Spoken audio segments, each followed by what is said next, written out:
The election was yesterday, the 2024 presidential election, Kamala Harris versus Donald Trump. Donald Trump won bigly. Very, very bigly, which I did not make a lot of people happy in my life telling them that this was going to happen. Well, people, for everyone who knows, we're in Los Angeles. Yes. We often make people very uncomfortable. Yes. But we didn't vote for Trump. No, we didn't vote at all. We just make people uncomfortable for no reason, apparently. My protest vote was to not vote. I think this is the first election I did not vote. This is the first time I've ever not voted. Yeah, and it's an intentional not voting. Yeah, I was, telling people that the Trump campaign was actually doing a really great job leading up to the election. People in our immediate circles didn't believe that, and they didn't believe that this was working. And one of my examples was, the Democrats are running on Orange Man is fascist, Orange Man is dangerous, which I'm not saying he's not. No, he said fascist things. Yeah, He's trying to be as dangerous things. Right. But from a marketing perspective, having him go work at McDonald's or having him go put on a vest and drive a garbage truck is actually very disarming. It's humanizing, and it's hard to hear all of that danger talk from the left and then look at how they presented him at the end of the campaign and take it seriously. Yeah, if the election were in January, he would have dressed up as Santa for Christmas. Look, I was Santa. Santa can't do anything wrong. Basically, our circle was not ever in play. So why would they advertise to us? Right. It would be a waste of time. But the way they had their ground game in the swing states, they were doing fantastic. Well, they also, they did things that the Harris campaign absolutely. The fact that Kamala Harris didn't go on the Joe Rogan podcast is insane. And From it actually, a marketing perspective. And it's either because they don't want her to be in a 3-hour open-ended conversation. Or they completely misjudge how many people are affected by that podcast sphere, and how many people are actually open-minded who listen to those. Yeah, they're open-minded and they're also independent. So that Joe Rogan vote is really important for the swing voter.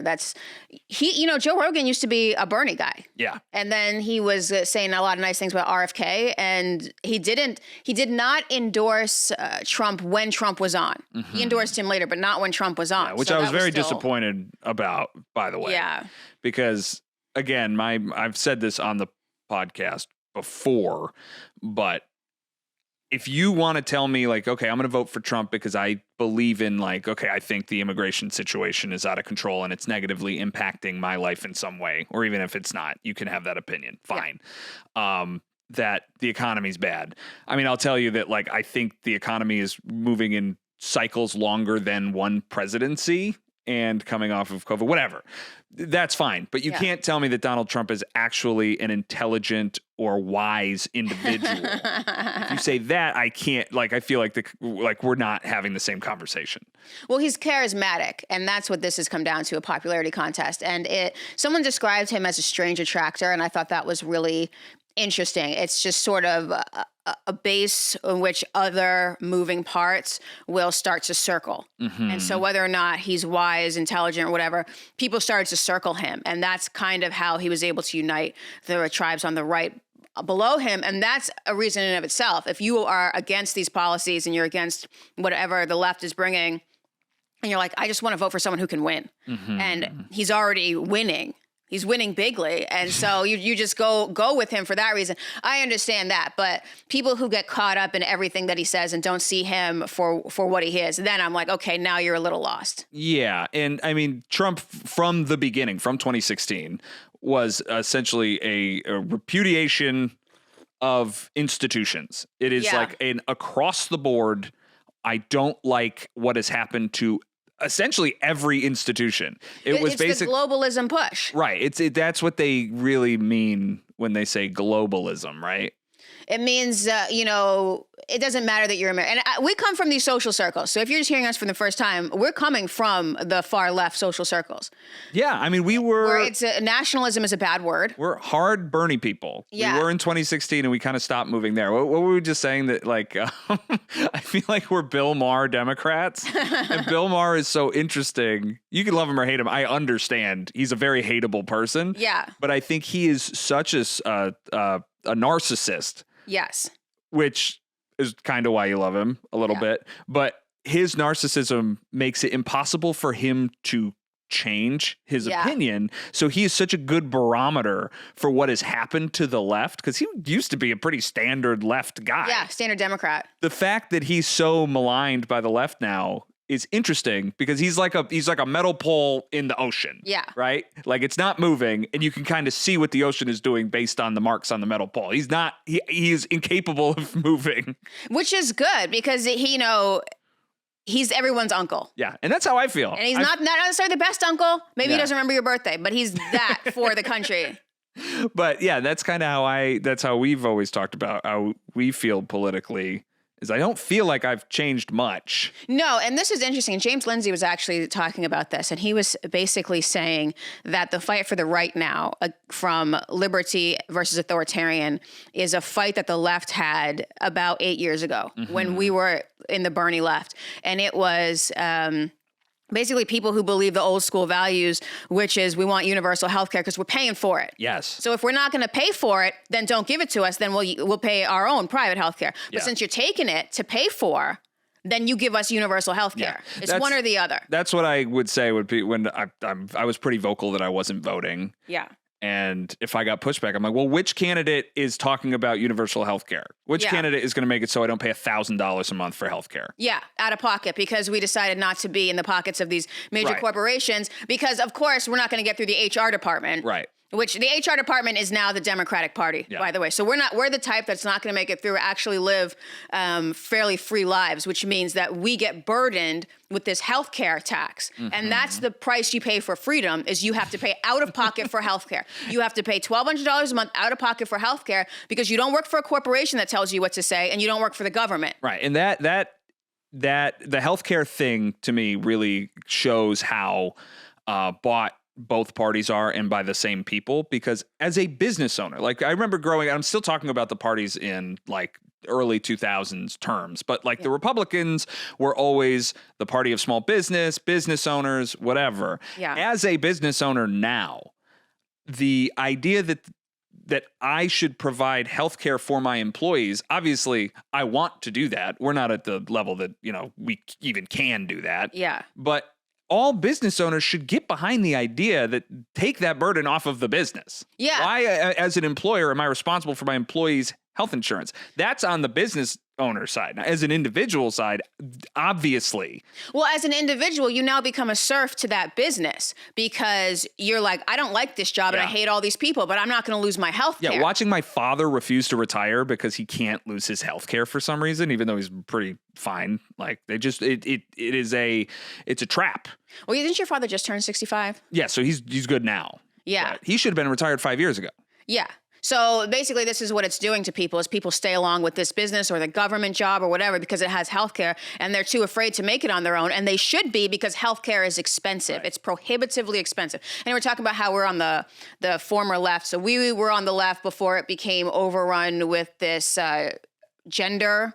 Yeah. The gender the various madnesses that are of the left. Yeah. And I think Mattress Girl, which was like the basically breaking the mirror for me and being like, wait, you want me to support someone who doesn't have any evidence for their claim?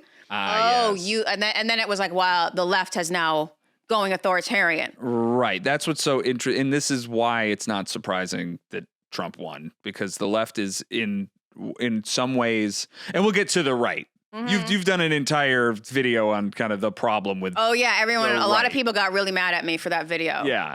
But yeah, the left is both has fascist tendencies and anarchistic tendencies.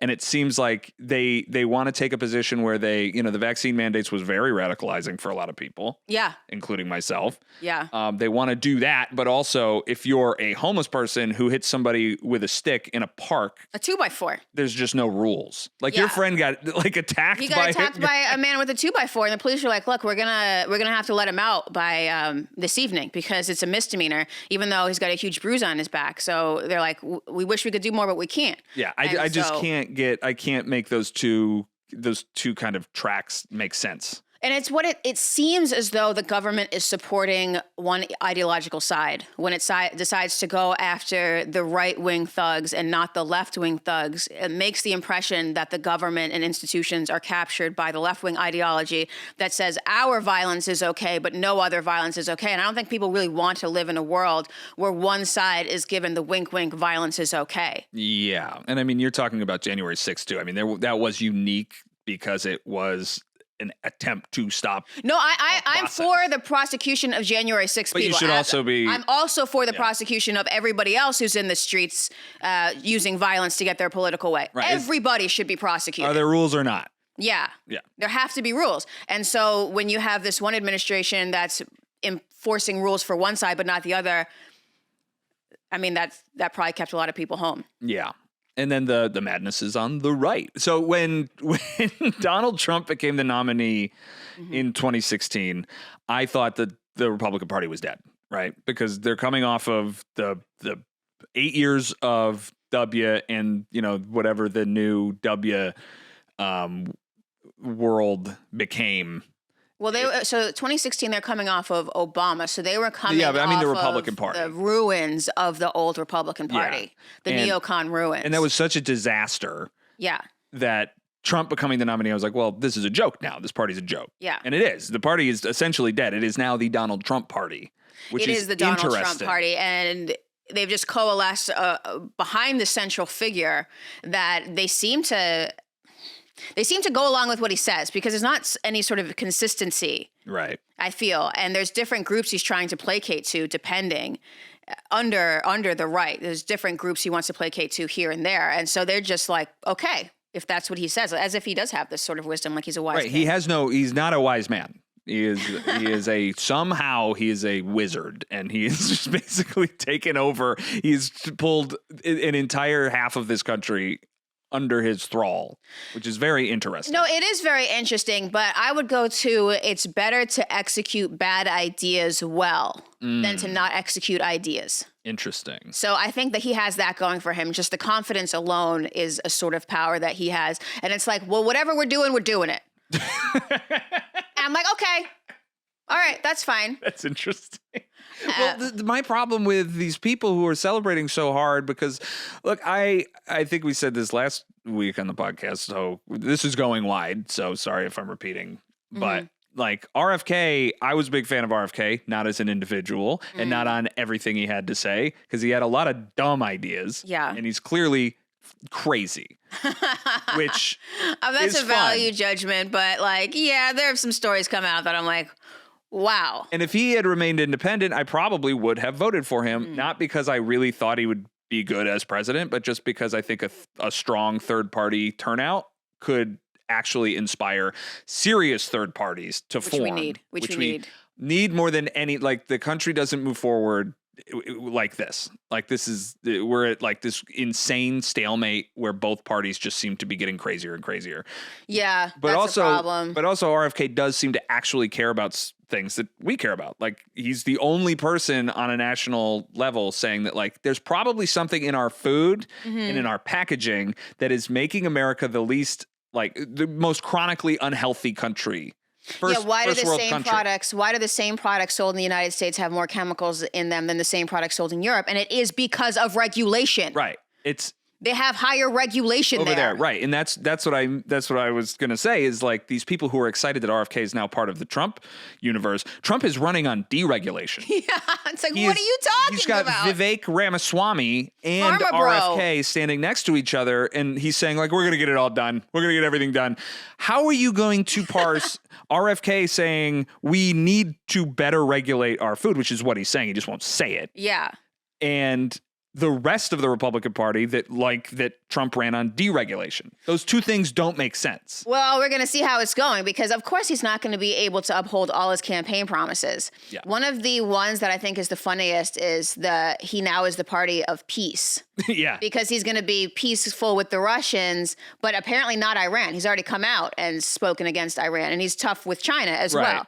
So I'm like, okay. He won like 12 hours ago, and he's already, So like, so he's going to be hard with hard with the Iranians who are selling Russians their drones to use in that war. Russians are using North Koreans on their soil. Yeah. Our ally is now going to support. Like, they're so interconnected. Right. The Iran, Russia, China sort of a common enemy. You could almost say that it's a war that's extending to like the whole world. Yeah. You could almost say it's a world war. And it looks like it might happen whether we're involved or not. Yeah. And that's my problem. He's like, we're going to get kept out of this world war. I'll keep it all the peace. And it's like, it seems as though this is moving forward no matter what we do. And you really are going to keep the United States out of a world war. Well, both the left to me, that's insane. Yeah, both the left and the right have like a weird faction.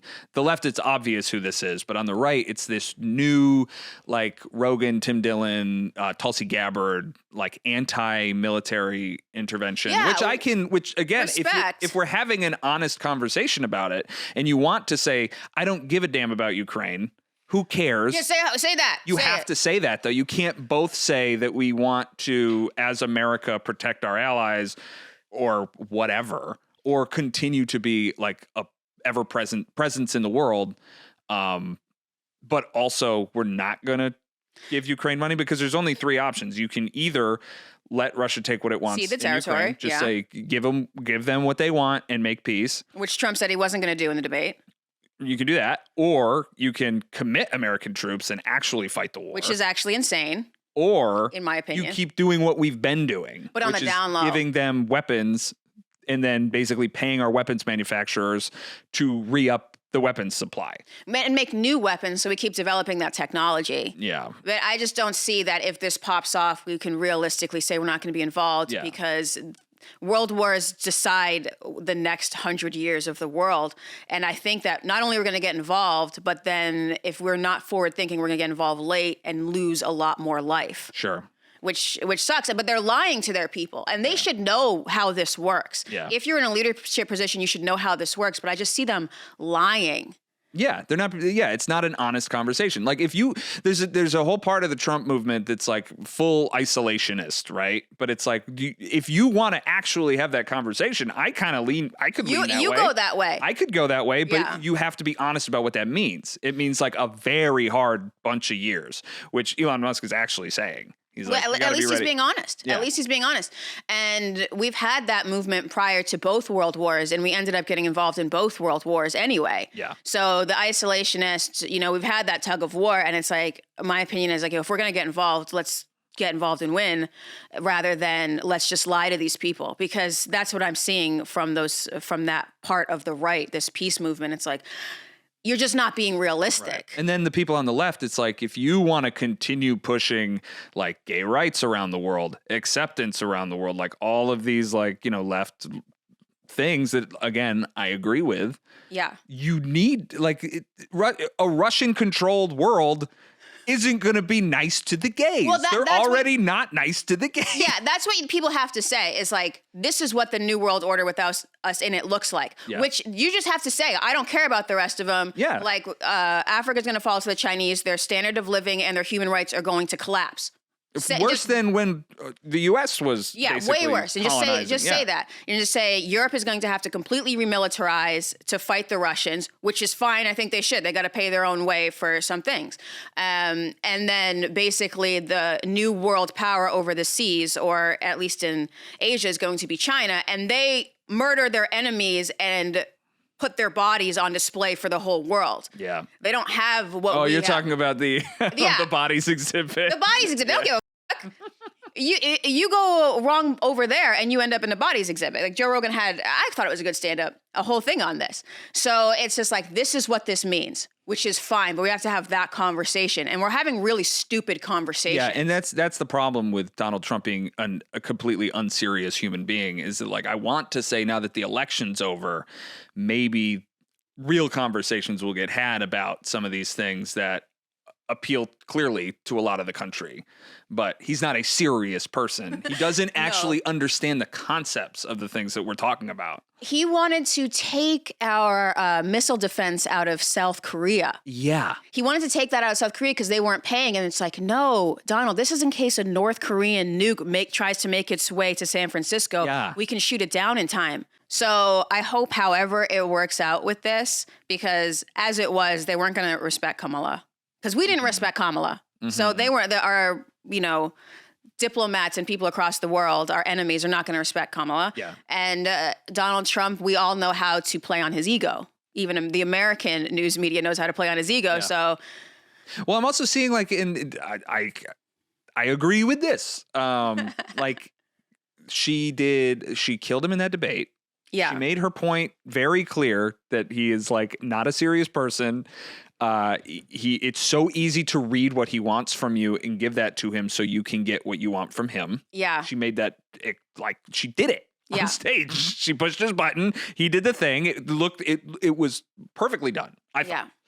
Yeah. But they were never going to win. I don't think they were ever going to win this election just because of the way that this came about. Like, we said during 2016 that Clinton was a coronation. Like, if you look at the number of people running for president in the years before Clinton and after Clinton, the field was 2008. like 20 people. Yeah, but during 2008, that it was a Clinton lot. year, they made it very clear that she had made a deal with Obama, that she would back Obama when Obama became president, and she would be next. And you could feel it. Like, you could just feel that. And then Bernie did very well because it was a populist year. People are sick of institutions. Yeah, I think they wanted the bankers punished for what they did to the people in 2008, and they Right, it didn't never get happened. that from the Democratic Party. Now, I will say that maybe Hillary won that 2016 primary, but what we saw in the 2016 primary was what we were gonna see used against Donald Trump in 2020, which was the tech companies aligning behind Hillary and conspiring against Bernie, using like these marketing tricks to already say Hillary's got this vote, and then you click on what Google means, and it's like, well, this is anticipated, this is whatever, and you say, excuse me, Google, you're saying she has this in the bag. She doesn't have this in the bag. You are relying on a method that makes people go for the winners anyway. Okay. So that kind of was in its proto version in 2016, and we saw it really pop off in 2020, where the tech elites decided that they were going to conspire. I'll say this: conspire against Donald Trump, and that's what we saw. We saw it way worse. We saw with the Twitter files. We saw all of these things. Where it was definitely a coordinated thing. It was a coordinated effort, and so that's when you saw Donald Trump saying they stole the election. They stole the election. That's what he's talking about a lot of the time. Yeah. Is that they used tricks, but the Democratic Party is always using tricks. Yeah. Well, It both matters parties are that- always using tricks. It's all tricks. Not to that extent. Yeah, the I mean, tech that's elite pretty bad. conspiring with the government, like, that's not okay. Well, in 2000, Fox News just deciding that Bush won, and then using the Florida Supreme Court to just stop counting the votes, that Gore would have absolutely won. It's Using just the- a different level. This one just involves more technology. Didn't Bush end up winning Florida technically? They stopped the recount. We'll never But know. Didn't they finish the recount eventually? Well, I don't know. Yeah. No, I don't think so. I think they stopped the recount. You can Google it. But that's what I was saying is, like, the same thing that we were feeling in 2016 with Clinton was just amplified with Kamala. Just literally no primary. Just, we'll That tell you was the who's going to be the problem, nominee. yeah. Like, that, of course it's going to rub people the wrong way. Yeah. Well, that's the way the Democratic Party used to openly operate. It was like a backrooms thing where they decided on the nominee and you were told. And I think a lot of people at least wanted a convention. Even if Kamala had come out on top in the convention, they at least wanted it to go and maybe have like 10 candidates to choose from, even if it was over 2 days. Right. Like Buttigieg, Newsom, Whitmar, Whitmer, Gretsch. Gretchen Whitmar. Who do we like? what's her Amy name? Klobuchar. Everybody's aunt. Yeah, Amy Klobuchar. Klobuchar, just like we just get to choose from what would have been the Democratic Well, they primary. can't risk Bernie doing well again. Like, Bernie. What? They should have had it out in 2016. yeah. It should have just been, okay, these are the populists from both sides. Yep. We're going to see who wins. And I have to say it, but Bernie would have won. I have to say it every time it comes Say up. it every Bernie single time it comes up. Definitely would have won. All right, I can't find this in a good amount of time. I'm getting distracted about the 2000 election. But yeah, it should have been out. And then we could have at least said that there is a winner, there's no tricks, and people could have then had faith in the institutions again. But that's not what happened. And so that's what the Democratic Party did. Yeah. And here's one thing I just want to say. Let's just say something nice about the Democratic Party, about Joe Biden and Kamala Harris. Yeah, no, there's actually a lot of nice things to be said about the Biden administration. Yeah, and people say that he's a doddering old grandpa, and he may be, but he did some good things. He got a lot of things done. And like in my work, I see the results of a lot of the investment that the government's been making in manufacturing in the United States. Syracuse, my old hometown, is about to benefit like enormously from the CHIPS Act. Like they're going to basically start producing microchips in America on a massive scale. And that involves a lot of investment. But the actual, economic return from that is going to be huge because it's going to employ a ton of people. Like throughout Georgia, the unemployment rate actually is low. And I know the stupid Trump universe wants to be like, those are lies. I'm seeing it. Yeah. Like some of the companies I'm working with in the green energy sector in Georgia are having a hard time finding people who want to work. They're basically like, anybody who wants to work can find a job. Like they're having trouble filling the jobs. Yeah. And if we return microchips to the United States, production to the United States, that might actually keep us out of a war with China. Yeah. So over all Taiwan. that is all good. He got my father. He got his pension back. My father was a factory worker or a warehousing guy for union guy. Yeah, for 20 years. 25 years. 25 years. And they basically lost their pensions in the 2008 financial collapse. And rather than making the pension fund whole, the government came in and gave the banks the money to make the banks whole, but that didn't trickle back down. So somehow in one of these acts, their pension was made whole again. So my father actually got to retire for the 25 years of work that he did. And that was the deal when you do that job. It's a deal.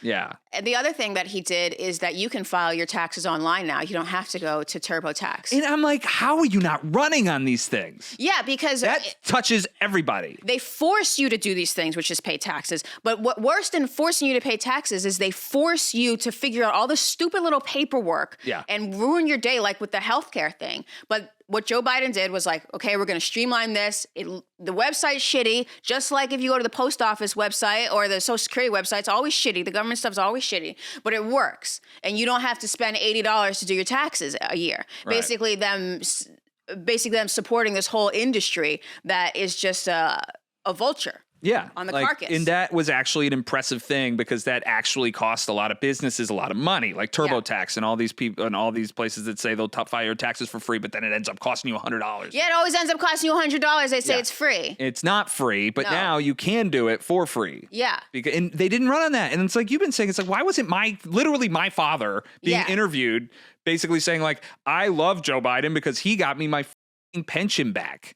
Yeah. This guy's 65. Your father's 65 years old. We're supposed to get another job? Like, no, that wasn't the deal. And it's these little personal stories that actually do resonate with people because like the MAGA side is running on like the Democrats don't care about you. That seems like they did. Yeah. For a regular working guy. Yeah. And this is honestly unfortunate because what did Kamala end up running on? Like she'll mention this every once in a while, but first they put her on the defensive a lot. Yes. They put her on. She was constantly on the defensive. Right. For immigration. Yep. Fair enough. Which is very fair. That's the other thing that our circles don't want to hear. That they messed up immigration so bad. Yeah. And it's something that they have no answers for. And here's the thing about immigration, we'll just put this out there, is that we're both for fair immigration that helps the country and that for people who are willing to come here and assimilate and get along. 1,000%. Yeah. We're totally for those people. A lot of groups that are coming over here right now, they're actually making this country a lot better. 100%. But here's the thing. When you start importing a lot of people, then you have the wages actually go down for non-skilled workers. Right. And this is part of this, and I'm going to sound crazy now, but that the immigration, the push for immigration by people like Elon Musk, who are like on this, population collapse is the worst thing that can ever happen. They mean it's the worst thing that can happen for the economy. Yeah. People who say we need to continue growing our population want to sell things to more people, and they want people to work for cheap. That's what they're actually pushing. Like, Well, yes, we need to, because it is the moral thing to do, take in a certain number of people into the United States and let them be Americans. Because we've caused a lot of chaos around the world, which is another thing we have to be honest about. Like, we kind of destroyed Central and South America, but that's not what this is about. It's okay, fine. so you're a hippie. I'm just going to clarify this for people because we're putting this on Rumble, right? Tony's a hippie. He's a democratic socialist. He's a democratic socialist. It's okay. We love him. But again, there needs to be reasonable limits to it. Because the working class is actually being affected by too many people. We should just have immigrants from the people that we've supported around the world and then abandoned. And then they lost the wars and we just abandoned them. So I think that could actually make up a sizable immigrant population. So it looks like right now of the people that we might just straight up abandon, we can import a lot of Ukrainians. Uh-huh. All those people that were falling off the helicopters and the planes in Afghanistan, they should all come over. We abandoned the Kurds, no? Yeah, the Kurds. Let's bring the Kurds over. Who else have we abandoned? I know that's what I'm saying. We always said the Ukrainians. They're good people. I know, but you can't take any of this to like a stupid conclusion, which is what both sides are doing on all of their positions all the time. Yeah, that's the problem. The problem with this like unfettered immigration is that when the population declines, and it's going to, that should be a green light for the people to negotiate stupid wages. Better wages. Yeah, and it's like if it's $50 an hour, it's $50 an hour. If it's $100 an hour, it's $100 an hour. Like that, those are our wages because there's less of us, and what are you going to do about it? Right. Now they're like, well, we'll just import all these immigrants. Like, no. And that's part of the globalism thing. And I'm like, and Elon Musk is now like the Trump cheerleader, like the biggest Trump cheerleader there is.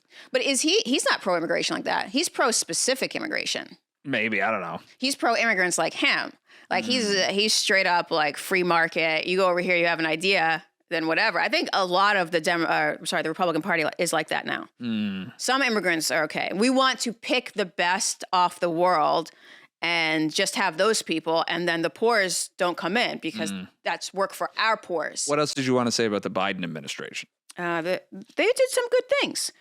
I'm not going to sit here and hate on Joe Biden just because by the end he was a mummy. Yeah. Like, he did. I don't care who was running that administration. I saw Joe Biden wore red to the election. Yeah, that definitely seemed to be. Oh, I can't wait for all that to come out. Oh, that'll be a few years. Whole story, yeah, it'll be a little while. I'll buy someone's book. Yeah, I'll read about that. Yeah, I'll buy That's very someone's book. interesting. But Kamala, the biggest problem I have with Kamala right now is that she didn't come out and make a speech to all the people that had come out to see her. Yeah. On election night, which is insane. Come out with a wine. Literally, you're the wine come mom. out. You have to. These people came from like hours away, some of them, to see you. It's cold. And you're going to send some guy out to be like, we're not going to know tonight. She'll talk tomorrow. That's crazy. And that means either she was too upset to speak to a crowd because she lost, which means she absolutely should not have been president. Okay. Or? That's it. What is the other excuse? How do you not come out and address the people and just say like, hey, we're not going to know tonight? Or even, hey guys, things aren't looking great, but no matter how this turns out, we're going to be fine and we're going to keep pushing for X, Y, and Z. It's very simple. No, but sometimes wine gets ahead of you and you're already asleep by the time the party starts. No, I've been there. I'm not there anymore, obviously, because of the baby, but like you can get a big pitcher of wine. You know think what I she mean? was drunk? If she was, none of our business. Whatever she's doing. That would be funny. I already won. You can't take it away from me. Just because I'm drunk. I'm already the president. Oh my God. We were robbed of a Kamala Harris victory party with drunk Kamala Harris. I feel bad. All those people saying that she seems drunk all the time. That was a selling point for me. Yeah, we're from drinking culture. So we're like, okay, good. I don't trust Donald Trump because he doesn't drink. Let's move on from that. That was kind of a really messed up statement, but that's fine. Low key. I think Joe Biden kind of represented the old Democratic Party. Yeah. And Kamala Harris kind of represented the new Democratic Party. Well, the Democrats gave up the working class pretty much entirely. Like and it happened during Clinton. It started during Clinton. That's Started for sure. during Clinton, but yeah, it's basically the two parties are very similar on working class issues. Why do you say that? Because I think healthcare is a perfect example. Yeah. Where it's like both sides can make a very strong argument about why their bases would benefit from, universal healthcare or some kind of, expanding. Buy-in. We can buy into Medicare. Expanding Medicare. The fact that they won't push for these things means that, the insurance companies are probably paying both of these parties a lot of money to keep the system as it is. Well, the whole government is made up of people who are at country clubs that you're not in. Right. There's a lot of how much it costs to get in these country clubs is just, it's $500,000 or just a couple $100,000 and you got to be sponsored by someone else. So low key, our country is running on very, very rich people being at parties that we're not welcome at. Right. So then you do have a top class of oligarchs, lizard people, whatever you want to call them, that their interests are just simply not our interests whatsoever. Yeah. And especially since you have unlimited money for the election. So when we're talking about money like this, why would they even care about our interests? We don't even exist to them. Yeah. That's why they're playing up all this identity stuff. And it's like, oh, she's a black woman too. He likes X, Y, and Z. It's like, they're both representing a class that you are not involved in. Well, they have to sell us stuff. Yeah. Right. So they have to make sure that we're making enough money they can sell us things. Yeah. And that's why they'll let us talk about identity politics and stuff like that, because it doesn't make a difference to the bottom line. Right. And that's where the Democratic Party basically sacrificed actual working class, or supporting working class issues for supporting demographic issues. Well, that's the wokeism that I think a lot of the voters are straight up rejecting. Yeah. Because the identity politics, people are over it. Right. So the Democratic Party, Kamala Harris, she's a representative of the Democratic Party. Mm-hmm. So this was a repudiation of the Democratic Party and her as a candidate because they put her out there. She was basically chosen because of her race. I mean, I think not. Joe Biden said it. And gender, but race and gender. Joe Biden said it, and he could have kept his mouth shut about it. But right, he you said, don't say I'm good. Yeah, you just nominate a black woman. You don't say I'm going to nominate a black woman. Yeah. Those are my criteria, black and woman. That's not good. Just do it. You can just do it. Yeah. That's kind of patronizing, but it also is, they're saying she's the first DEI candidate, which I think is unfair to any person. So that was really insensitive of Joe Biden, but he kind of wanted to seem like he was with the times, he was changing and all this stuff. But it really wasn't what the American people wanted. Mm-hmm. The American people have basically repudiated all of that because Trump's minority vote is much higher. Mm-hmm. Than for decades. Insane, yeah. 2/3 of Hispanic men, right? Hispanic men in Michigan, I believe. I think in Michigan and Texas. Yeah. And I think Florida. It's all, the numbers will keep coming out, but yeah, just insane. It was pro-Trump. The Latino vote was it 45 and 40% pro-Trump nationwide. Crazy. And they were running on that basically, I actually watched a video. This was this lady who worked for the Clinton campaign, and she was like, why don't Latinos know what's best for them? Why are they supporting Trump? And it's like, lady, you don't get it. They're doing what they think is best for them. Yeah. They don't want all of this. They came here so they could work and, participate in this economy, and they might not, the first generation doesn't necessarily have master's degrees and so forth. So they're going for unskilled labor. Now you compete with all these other people who are here illegally going for that same unskilled labor, and they're voting along class lines. Right. And that's what a lot of black people did too. Not as many, because the black vote still went for Kamala from what I was seeing. It's like 16%. This is what I saw, 16 and 8. It might have been up by then. Yeah. So it's 16% of black men, 8% of black women. So that's pretty solidly for her. Yeah. Nevertheless, a lot of people are going by class lines. They're like, I have no skills and I need to make a living. Yeah. So I can't be competing with all these people. Well, and that's what the Democratic Party did just generally, right? They abandoned the working class narrative for very specific black people narrative and Hispanic people narrative. Yeah. And rather than pushing for, it's the same thing as Joe Biden saying, I'm going to nominate a black woman. Mm-hmm. The Democrats pushing, we are going to push legislation and we want to drive this ship in the direction of things that'll be good for working class people, which will disproportionately benefit Black communities and Hispanic Yeah, communities. which but they did. but for They were some actually reason- doing that right, stuff. But for some reason, they shifted, so they had to actually say, we're going to do these things because it will benefit Black people. She came out with a plan that was, this is for Black people plan, this is for Hispanics plan, and it's just, you're just patronizing people at this It is point. patronizing, and it inherently makes anybody who's not in that demographic group be like, well, I'm not doing well either. Yeah. So which I think white people are still like 65%. You Yeah, can't the just poor whites is a huge voting block, guys. Oh yeah, they're not on TV like that unless you watch Body Cam or Cops or whatever. You're not going to see them, but there's a lot of them out there, and it's really unfortunate because she could have just said, "I'm going to make it so that we can all afford to buy a house. I'm going to open up this and so forth. I'm going to make sure that there's manufacturing and jobs so that you can all do it, Black or white, and job training." Yeah. She could have said that. Everybody. Yeah. Everybody making under $60,000 a year. Everybody making under $40,000 a year. If you're willing to work, I'm willing to help you. Right. But they went into this identity politics stuff. Yep. And you're right. This is basically the whole country going like, we don't want that. We don't want it. So This is unfortunate because I don't see Trump saying, if you're willing to work, I'm willing to help you. yeah.